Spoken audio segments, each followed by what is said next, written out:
দর্শক বন্ধুরা, আপনাদের সকলকে সরজিৎ ব্লগে স্বাগত।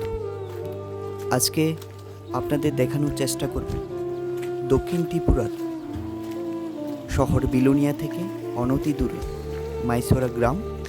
এই গ্রামের একেবারে করুণ অবস্থা। আমরা যে রাস্তা দিয়ে হেঁটে যাচ্ছি আপনারা নিশ্চয়ই বুঝতে পারছেন যে কতটা এই বন্যার প্রকোপ হলে রাস্তার পুরো ভাসিয়ে, পাশাপাশি বাড়িঘরগুলিকে ভাসিয়ে পুরো শেষ করে দিয়েছে। কৃষকের সোনার ফসল নষ্ট করে দিয়েছে। সত্যি আমরা লকডাউনে করোনা মহামারীর সময় দেশ স্তব্ধ ছিল, আর এই বানভাসী বন্যা ত্রিপুরার জন্য অনেক ক্ষতি করেছে। আমরা সকলেই এই দুঃসময়ে যদি সকলের পাশে থাকি, সাহায্যের হাত বাড়িয়ে দিই, তাহলে আমরা এই প্রাকৃতিক দুর্যোগ থেকে আমরা রক্ষা পেতে পারব। গ্রামের সকল গ্রামবাসীরা একসাথে যোগে কাজ করছে রাস্তা পরিষ্কার করার জন্য। এভাবে ঐক্যবদ্ধ হয়ে আমরা যদি পরস্পরের পাশে থাকি, আমরা অবশ্যই কিছুটা হলেও এর থেকে রক্ষা পাব। আপনারা দেখতে পাচ্ছেন দর্শক বন্ধুরা, আমরা যে জায়গায় আছি এটা হচ্ছে মাইসোরা টাউন ক্যাম্প। বিনাপানি ক্লাব সংলগ্ন এই রাস্তা দিয়ে আমরা এসেছি এখানে। ত্রিপুরার যে প্রাকৃতিক দুর্যোগ বন্যা বয়ে গেছে, এখানকার মানুষদের যে অবস্থা সত্যি সেটা বলার ভাষা রাখে না। আপনারা দেখতে পাচ্ছেন তারা যে ল্যাপ, তোষক, বালিশ, যেগুলো আমরা মাথা পেতে গুজে ঠিকানার জন্য রাত্রে আশ্রয় নিই, হ্যাঁ, সত্যি কতটা কষ্টের এই দুর্যোগ মানুষের জন্য বয়ে নিয়ে গেছে। আপনারা ছবির ক্যামেরা সেই দৃশ্যগুলি দেখতে পাচ্ছেন। দেখুন, বাড়ির পুরো যে মুহুরীর চরের যে বন্যা, অর্থাৎ আমাদের ত্রিপুরা রাজ্যের যে প্রাকৃতিক দুর্যোগ ঘটে গেছে, অর্থাৎ যে বন্যা হয়েছে, পুরো বাড়িটাই জলমগ্ন ছিল, তাই তো? পুরো টিন জলমগ্ন ছিল। এখানকার যারা অধিবাসী, যারা এখানে থাকেন, তারা তাদের নিজস্ব অভিজ্ঞতার কথা শেয়ার করেছেন, আপনাদের সেটা দেখিয়েছি। পাশাপাশি আমরা তাদের কাছ থেকে আরও কিছু কথা জেনে নেব। আমরা এখন ইতিমধ্যে দাঁড়িয়ে আছি তাদের উঠোনে। উঠোনের যে দৃশ্য, সেই দৃশ্যটা আপনারা দেখতে পাচ্ছেন। পুরো মানে কি বলবো, যেটা বলার ভাষা রাখে না, পুরোটা থমকে গেছে।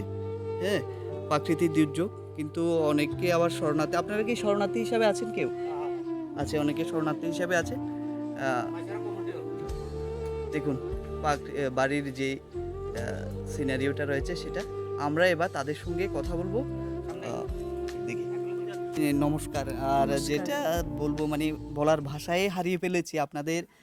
ওই দাদার সঙ্গে আমরা এখানে বিনাপ্রাণী ক্লাবের মধ্য দিয়ে আসার সাথে সাথে সত্যি কি বলবো, এতটা কষ্ট লাগছে মনের ভিতর, সেটা বলার আর ভাষা নেই। তো বলুন, আপনার নামটা বলুন। শিখা মজুমদার। এটা মাইসোরা, হ্যাঁ, মাইসোরা গ্রামে আমরা শিখা মজুমদারের সঙ্গে কথা বলছি। বলুন, এটা আপনার কি অভিজ্ঞতা বলুন তো একটু। কি অভিজ্ঞতা, আমার তো জন্ম অবধি এমন দেখছি না। এই যে বাড়িঘর সব কিছু একদম সব কিছু তলায় নিচে গা, শুধু ঘরটি বলতে ঘরটি আছে, আর কিচ্ছু নাই আমাদের। আপনার জীবনে কি আর এরকম দেখছেন? না না না না, আমার জন্ম অবধি এমন দেখছি না। দেখেন, ঘর বাড়ি থাকার মতন কোনো জায়গা নেই। সত্যি এটা খুবই কষ্ট। সবাই তো দিনের বেলা এসে লেপ কম্বল টম্বল সব শুকায়, রাত্রেবেলা সবাই বাড়ি থেকে চলে যায়। এই যে আপনারা কইতে পারতেন না জল যে মানে বন্যাটা আইতেছে, প্রথম তো এরকম বুঝতে পারছেন না না না, আমরা গেট অবধি জল আইছে, আমরা ভাবছি যে হয়তো বাড়ি অবধি আইবো, বা কিছু জিনিসপত্র খাটের উপরে চেয়ার দিয়ে এইভাবে করে রাখছে সব। এবার জলজন পুরা ছাদের উপরে, মানে তুলিও দেখা গেছে না আমরা ঘরে সব। এবার এই জলজন হয়েছে, এবার সব ফইরা সব ভাঙ্গা ফার্নিচার যা আছে সব ফইরা সব শেষ।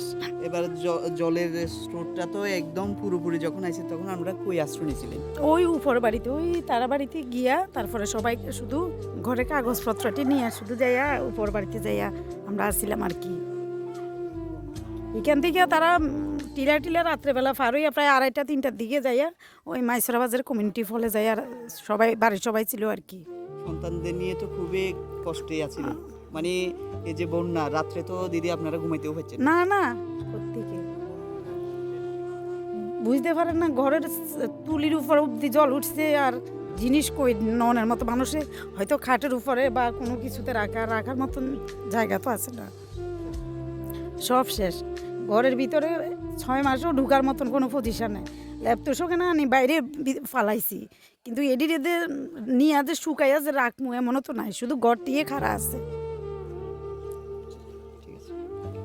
তো বন্ধুরা, আপনাদের কি বলবো, অশ্রুসিক্ত জলে বেদনাসিক্ত হয়ে বলতে হচ্ছে, এই যে বানবাসী ত্রিপুরার এই যে বন্যা, এটা মানুষের জীবনে, ত্রিপুরাবাসীর জীবনে কিন্তু অনেক অনেক পিছিয়ে দিয়েছে। আমরা মাইছড়া গ্রামের আপনাদের দৃশ্য দেখানোর চেষ্টা করেছি আজকের এই ব্লগে। আমরা সত্যি খুব দুঃখিত যে এই সিনারিওটা আপনাদের দেখাতে হচ্ছে। আশা করব কথাই আছে, মানুষ মানুষের জন্য, জীবন জীবনের জন্য। আমরা যদি প্রত্যেকের পাশে থাকি, তাহলে তারা কিছুটা হলেও সহযোগিতা পাবে। তাই সরকারের কাছে আবেদন থাকবে, এখানকার যে সমস্ত নাগরিকবৃন্দ রয়েছে, সুনাগরিকবৃন্দ রয়েছে, পাশাপাশি ত্রিপুরার মাননীয় মুখ্যমন্ত্রী এবং অন্যান্য যে সমস্ত মন্ত্রীবর্গ ব্যক্তিবৃন্দ রয়েছে, তারা যদি সকলে যদি সহযোগিতা করে, পাশাপাশি বিভিন্ন সংস্থাগুলি যদি কিছুটা হলেও সহযোগিতার হাত বাড়িয়ে দেয়, তাহলে তারা কিছুটা হলেও আর্থিক সাহায্য পাবে। তাই সকলের পাশে এই দুর্যোগে থাকার জন্য আমরা বলছি। ভালো থাকবেন সবাই। Thank you.